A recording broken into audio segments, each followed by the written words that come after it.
Section 479 देखिए, अभी उससे लेकर के काफ़ी क्वेश्चंस आ रहे थे कि कहीं वीडियो किसी ने देखा है और वो वहाँ पे बता दिया गया है कि अगर आप सज़ा 1/3 अपनी भुगत ले रहे हैं तो आपको बेल पे छूट जाने का अधिकार हो जाता है।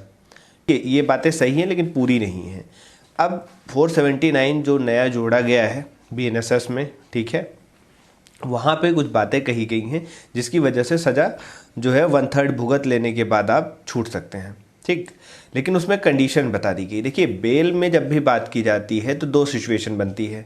पहली क्या होती है, बेल एज अ राइट होता है, और एक बेल होती है जो कोर्ट के डिस्क्रिशन पावर पे, विवेकाधिकार पे काम करती है, ठीक। अगर विवेकाधिकार में गई तो कोर्ट देगी नहीं देगी उसके ऊपर हो जाता है, फिर आप उसके लिए बाउंड नहीं कर सकते हैं कोर्ट को, आप दीजिए एज अ राइट। अब सेक्शन 479 में अगर देखें तो उसमें दो कंडीशन लगा दी गई है।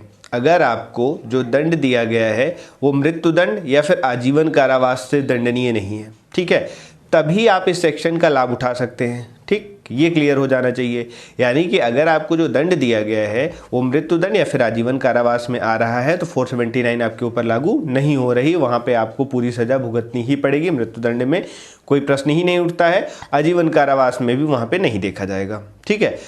अब दूसरी सिचुएशन क्या बनती है, अगर आप इसमें नहीं आते हैं तब आपके लिए, आपने जब 1/3 जितनी सज़ा आपको दी गई है आपने भुगत लिया, ठीक। भुगत लेने के बाद अब वो जो बेल थी आपकी, जो डिस्क्रिशन पावर में थी कोर्ट के पास, अब वो चली जाएगी किसमें, एज अ राइट। और वहाँ पे आप बेल की मांग कर सकते हैं कि मैंने इतनी सज़ा काट लिया है जो हमने जुर्म किया था। और जैसे ही ये बात कोर्ट के संज्ञान में आएगी वहाँ पे आपका अधिकार बन जाएगा कि ये आदमी अपनी पर्याप्त सज़ा भुगत चुका है और इस सेक्शन के अंडर में उसको बेल दिया जाना उसका राइट बन जाता है। तो आप कंफ्यूज ना हो, कुछ लोगों को अलग अलग भ्रांति थी कि कितनी सज़ा भुगतेंगे, तो जितनी भी साल के लिए आपको सज़ा दी गई आप उसका 1/3 निकाल लेंगे।